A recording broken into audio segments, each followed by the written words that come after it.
Muy buena tarde, amable teleaudiencia del Canal 2 de Global TV. Nuevamente con ustedes en este espacio académico, informativo, con temas de vital importancia en el ámbito del derecho para que en cualquier momento usted pueda hacer valer sus derechos. Les recordamos que este programa puede ser visto a través de nuestra página web, la del Canal 2, que es www.canal2, pero no en letras, sino con el número 2.com.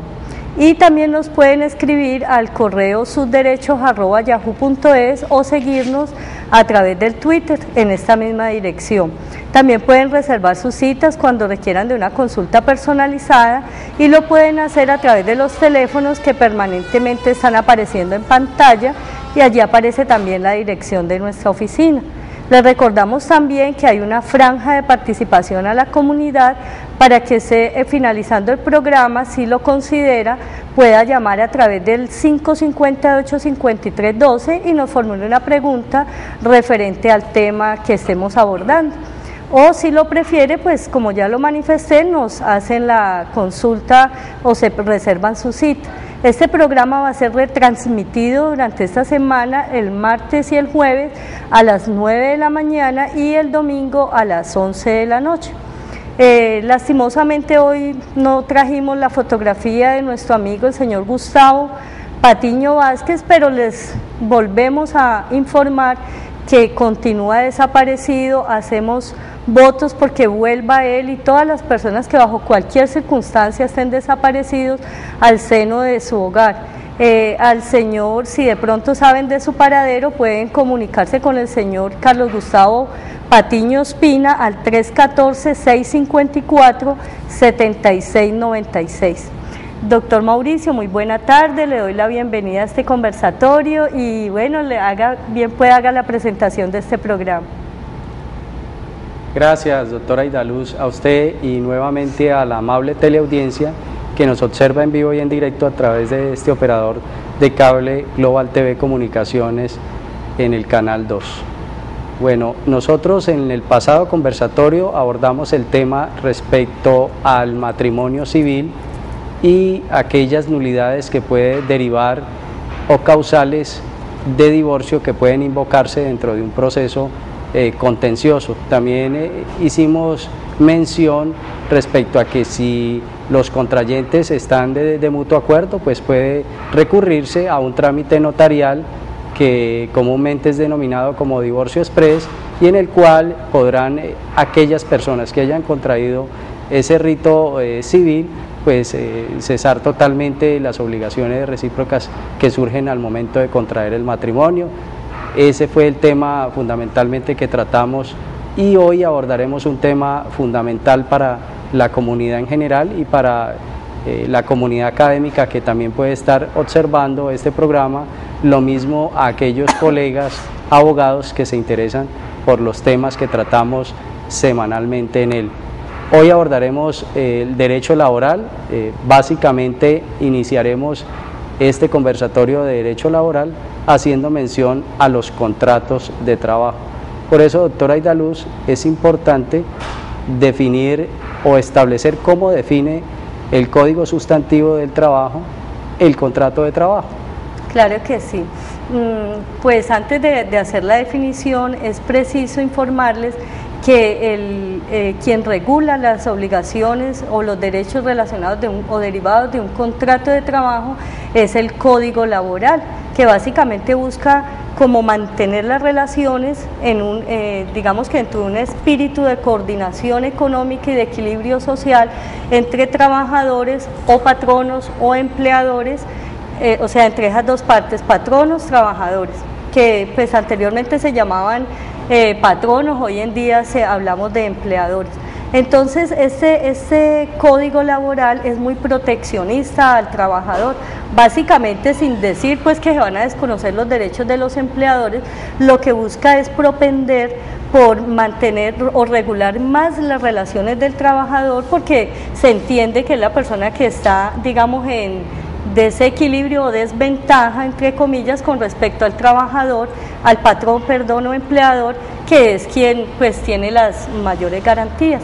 Entonces, nuestro Código Laboral ha definido que el contrato laboral se da cuando hay una relación entre un empleador y un trabajador, donde este trabajador se subordina, o sea, recibe órdenes del empleador, presta su trabajo o sus servicios de manera personal y a cambio de ellos recibe una remuneración. Es decir, que para que haya contrato laboral, independientemente del nombre que yo le haya dado como empleador, mientras converjan los tres elementos del contrato realidad, es decir, la prestación del trabajo en forma personal, la remuneración económica o salario y la subordinación o dependencia del empleador, con que se configuren estos elementos, así haya un contrato llamado contrato de prestación de servicios, se puede desvirtuar la existencia de ese contrato de servicios, porque como hay estos tres elementos, entonces se habla de un contrato realidad.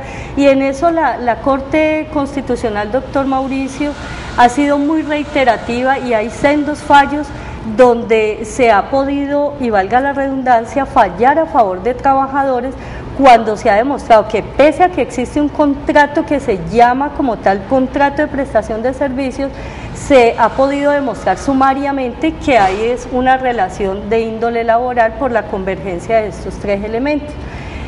Bueno, dentro del contrato de trabajo o dentro del ordenamiento laboral se dice que hay modalidades de contratos, pero básicamente los que más conocemos es el contrato a término fijo y el contrato indefinido, pero también como la ley laboral no ha precisado como una duración determinada, yo puedo suscribir un contrato por obra o labor determinada, yo puedo suscribir un contrato a destajo, ¿sí?, para el cumplimiento de una tarea, o lo puedo hacer indefinidamente, ¿sí?, y ahora entramos como a desglosar cada uno, y puedo hacer un contrato fijo, que es a término fijo inferior a 3 años, es lo máximo que yo puedo hacer un contrato de esta naturaleza, pero el contrato, para que sea a término fijo, debe constar por escrito, porque nuestro Código Laboral no ha precisado que que deba haber como una ritualidad y que tenga que ir obligatoriamente por escrito, no, ¿sí? Si las partes no lo hacen por escrito, doctor Mauricio, sí es bueno que le aclaremos a la teleaudiencia como mínimo qué requisitos o en qué nos tenemos que poner de acuerdo empleador y empleado para que al menos haya allí un contrato. Entonces, precisémosle, doctor Mauricio, lo mínimo que debe existir si es que yo me quiero como sustraer de esa formalidad de suscribir un contrato por escrito. Claro, doctora Aidaluz, planteando como una excepción a esa regla general que todo contrato debe constar por escrito, pero hay algunas circunstancias o particularidades que conllevan a que las partes abusen de no tener en cuenta esa formalidad. Tendrían que ponerse en 3 aspectos fundamentales, es decir, ¿dónde se va a prestar el servicio? Sí, básico. Básicamente, ¿dónde se va a prestar el servicio? ¿Qué remuneración se va a recibir? ¿Con qué frecuencia? ¿Con qué frecuencia se va a desarrollar?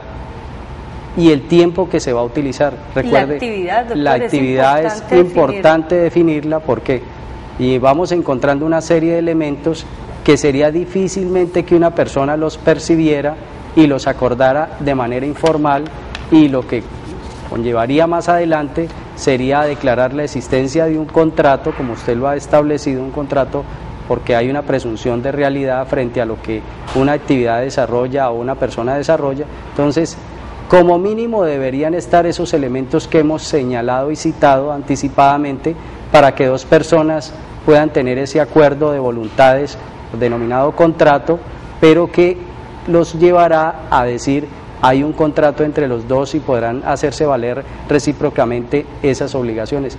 Pero recomendamos que siempre que vaya a haber ese tipo de circunstancias, pues hombre, les sugerimos que opten por los contratos escritos, es decir, la ley permite, así sea un contrato ocasional, así sea por un tiempo inferior a un mes, que usted pueda celebrar un contrato y que conste por escrito las obligaciones a las cuales debe incurrir tanto el empleador como el empleado para evitar futuros inconvenientes. Entonces sería eso lo mínimo excepcionalmente que podríamos mencionar, pero mire que empiezan a salir una serie de situaciones que no son previsibles fácilmente por una persona que no tenga conocimientos en derecho laboral y que pueda incurrir en imprecisiones respecto a la labor que haya encomendado o que haya contratado. Por lo regular, entonces se sugiere que siempre conste por escrito ese tipo de contrato laboral. Sí, es muy válida su aclaración.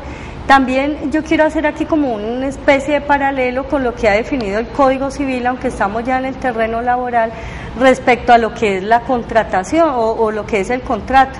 Y el Código Civil, que es símil con el contrato en el tipo laboral, en el ordenamiento laboral, es que dice que es un acuerdo de voluntades que genera obligaciones. Entonces, lo que aquí es símil es las obligaciones que se generan entre contratante y contratista, y en este caso entre trabajador y empleador. Porque este más es un contrato que yo me adhiero a él. En el contrato laboral no hay ese acuerdo de voluntades. ¿En qué sentido? En que yo no puedo como trabajador ir digamos a hacer una libre discusión, hacer una libre discusión sobre el contrato, a decir no, pues que a mí me gustaría que me quitara esta actividad, o a mí me gustaría que me compensara un poquito más, que mi salario fuera más alto, ¿no? Porque yo voy, hay una oferta laboral, entonces yo me ciño, sencillamente si a mí me sirve, ¿cierto? Y cumple con mis expectativas o las satisface, pues yo accederé a ese contrato de trabajo. Bueno, entonces volviendo como a esto de las obligaciones, es lo que yo les decía, que es como muy símil con el contrato civil, porque aquí sí hay generación de obligaciones tanto para el empleador como para el trabajador, y hay capacidades, como lo establece el Código Civil, tiene que haber como mínimo una capacidad legal de las partes. En materia laboral yo puedo contratar con personas que tengan 18 años o más, que es la mayoría de edad aquí en Colombia. Que sean capaces, como lo define el Código Civil. Ser capaz es capaz de contraer obligaciones, de obligarme recíprocamente, de generar obligaciones y de ejercer y de ejecutar también, de tener derechos y ejercer obligación. Entonces, acá dice en nuestro Código Laboral que la edad mínima es cuando yo adquiero la mayoría de edad, cuando cumplo los 18 años. Se es capaz para suscribir un contrato. Se es capaz para suscribir el contrato laboral, pero como toda regla tiene su excepción, también hay la Ley 789 de 2002 que vino o sea, está inmersa dentro del Código Laboral, pero no es propia del derecho laboral, es la que habla de los contratos de aprendizaje.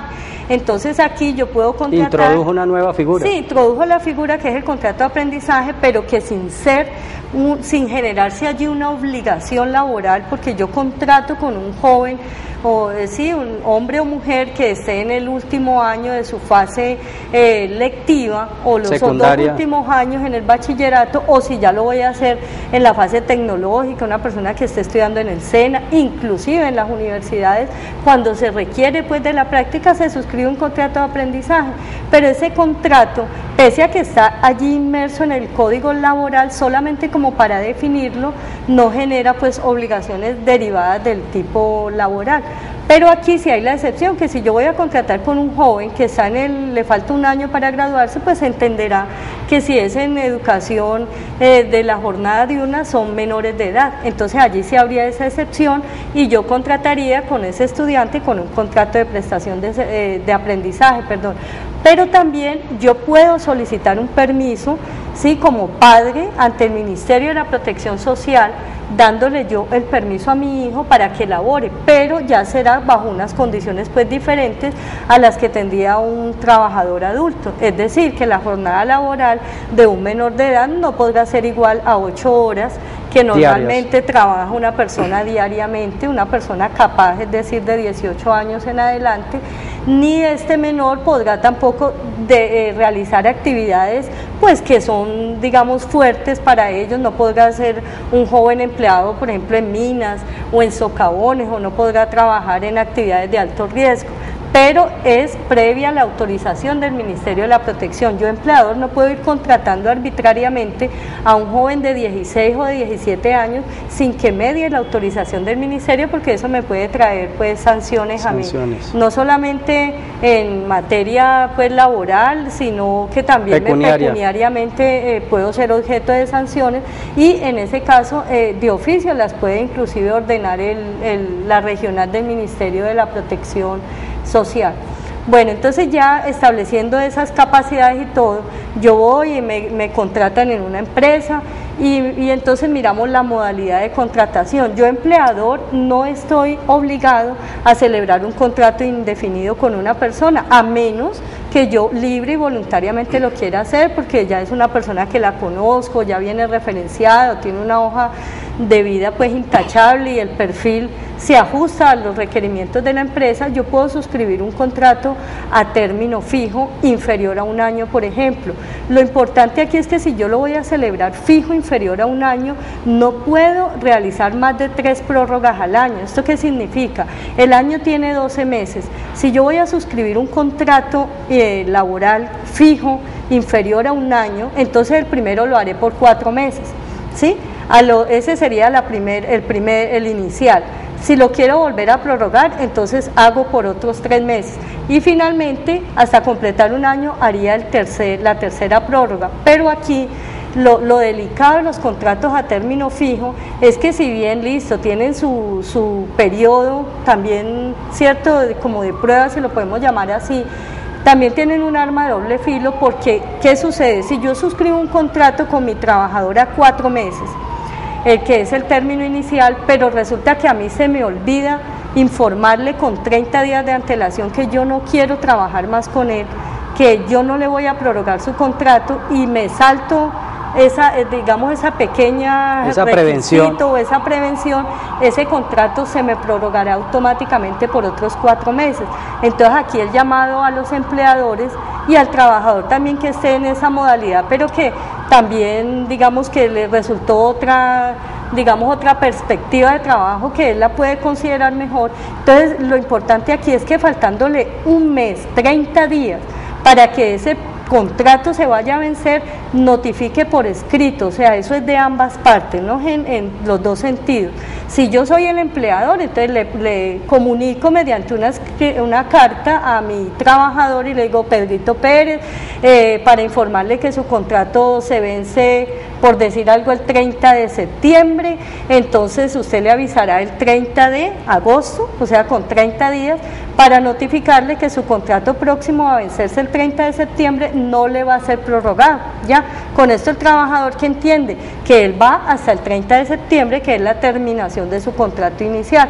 Pero si yo, empleador, se me olvida por cualquier circunstancia y no le notifico a ese trabajador con esos 30 días de antelación, yo ya no podré, faltándome 10 días, es decir, informarle el 20 de septiembre, decir: ay, claro, yo le iba a decir a Pedrito Pérez, entonces le voy a pasar una cartica. No, porque ya ese contrato se prorrogó, o sea que ya usted lo tendría que tener octubre, noviembre, diciembre, y el 30 de enero se le terminará el contrato y le avisará entonces el 30 de diciembre. Entonces en eso hay que ser muy cuidadosos, mantener de pronto como en la oficina un ordenador, no sé, un cuaderno de tareas, un programador es válido, y colocar allí, ojo, con resaltador: el 30 de julio o el 15 de julio tengo que avisarle al trabajador XYZ porque se le va a vencer el contrato el 15 del mes siguiente. Entonces allí ya yo salvo mi responsabilidad.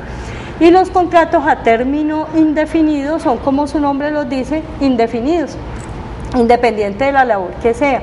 Entonces, si el contrato es a término indefinido, se entiende que no tiene un periodo de fin.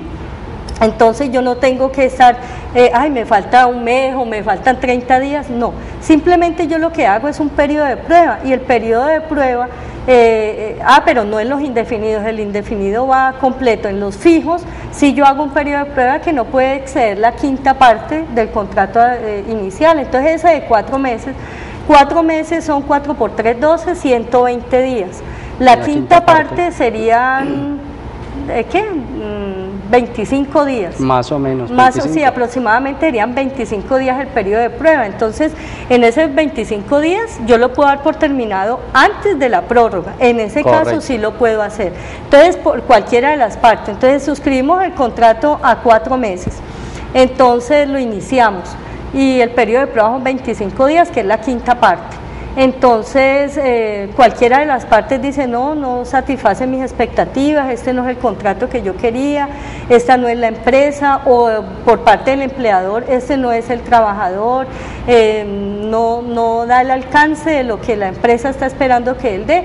Entonces, lo puede dar por terminado antes de esos 25 días sin que genere obligaciones de indemnizar a la otra parte. Esto del aviso de los 30 días es en el sentido de la indemnización, ¿no? Porque las prestaciones sociales igual se generan. Entonces yo lo que hago es pagarle proporcional a ese trabajador. Cuando hablamos de avisar con 30 días no es para exonerarme de obligaciones, sino para evitarme la indemnización. Es para dar por terminado la relación, porque si no se extinguen, pues continuarían vigentes las prestaciones. Exacto, continuarían vigentes, porque en los contratos, así sean a término fijo, yo tengo que pagar proporcional las prestaciones, porque si bien yo suscribo el contrato y en el contrato no dice, o sea, en el contrato lo que básicamente se pacta es quién es el empleador, quién es el empleado, la identificación de ellos, el domicilio, dónde va a prestar el servicio, la remuneración, los periodos de pago, si van a ser quincenales, decadales o decadales, si cada 10 días o si van a ser mensuales. Entonces eso es lo que básicamente debo pactar allí, pero allí no dice, ay, por este contrato entonces me tendrán que pagar una cesantías cada año, o intereses a las cesantías, o me van a tener que pagar una prima semestral o vacaciones. No, eso se entiende que por suscribir el contrato ya está inmerso allí.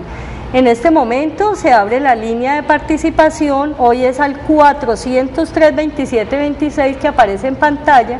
Si usted, amable televidente, estima conveniente hacer su llamada, con mucho gusto trataremos de absolverle su pregunta. Si no nos informan que hay llamada, pues seguiremos dándole continuidad al programa.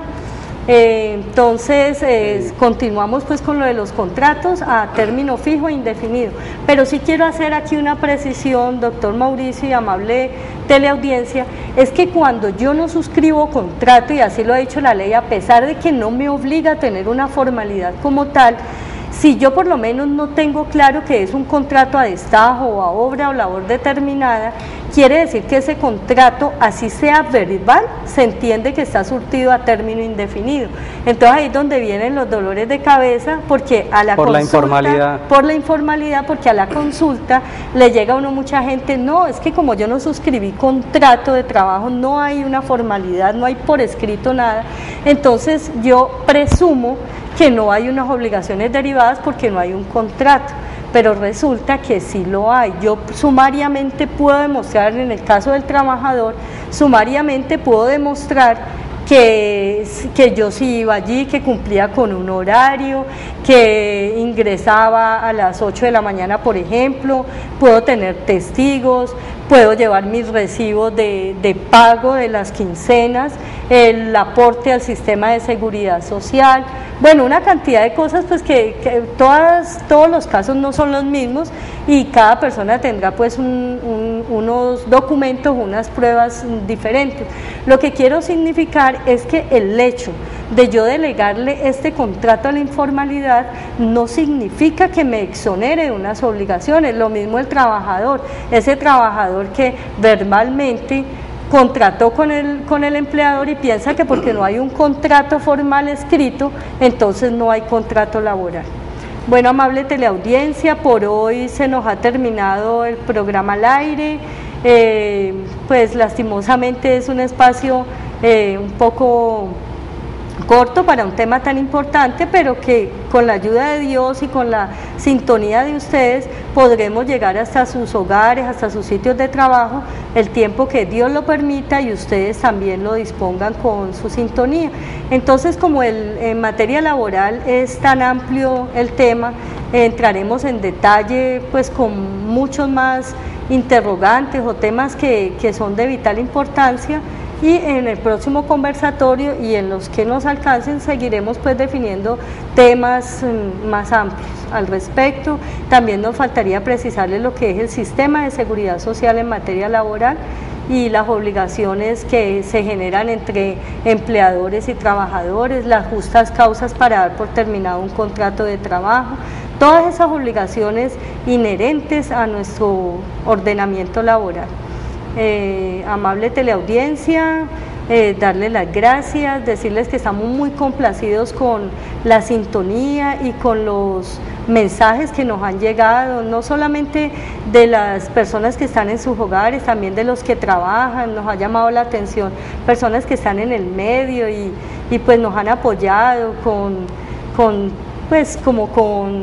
digamos con alicientes, y los agradecimientos, con frases muy bonitas, sí, agradecimientos. Porque estamos haciendo un trabajo académico, refrescando lo que hace mucho tiempo vimos en la universidad y por alguna circunstancia de la especialidad que manejamos se nos olvida, y estos temas son muy interesantes porque en el litigio cada vez nos encontramos con temas muy particulares, sí, que y eso es del laboral, día a día, y laboralmente con mayor todos razón. Los días resultan situaciones que todavía el legislador ni mucho menos los jueces han podido regular a través de la jurisprudencia. No, y que en un país como el nuestro, donde se legisla continuamente, hoy encontramos una sentencia porque a un trabajador se le vulneró un derecho, entonces con base en esa hay una reforma, hay una modificación, porque se le reconoció un derecho a él, entonces tiene que primar también el derecho a la igualdad. Y bueno, esto es un tema de nunca acabar. Y bueno, gracias a Dios por querer de ustedes este espacio, este programa como lo queremos nosotros, el programa de sus derechos. Muy buena tarde, amable teleaudiencia, doctor Mauricio, muchas gracias por acompañarme en este programa. Gracias, doctora Aidaluz, y nuevamente agradeciéndole a la teleaudiencia que observa este programa en vivo y en directo a través del operador de cable Global TV Comunicaciones en su canal 2. Muchas gracias. Muchas gracias.